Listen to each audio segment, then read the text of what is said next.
Pigeni picha.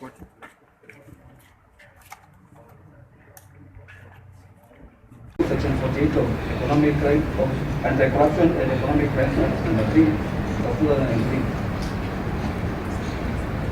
Accused persons are 1.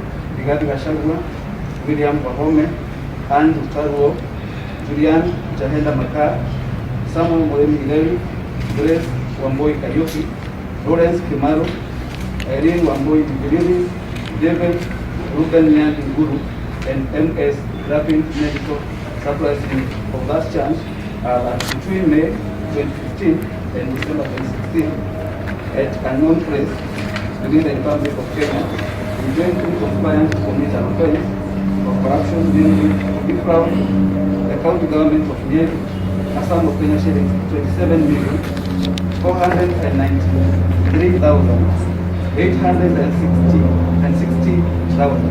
Is that true or not? Count number 2, fraudulent acquisition of public property, contrary section 45, subsection 1A, except section 48 of Anti-Corruption and Economic Crimes Act, number 3 of 2003.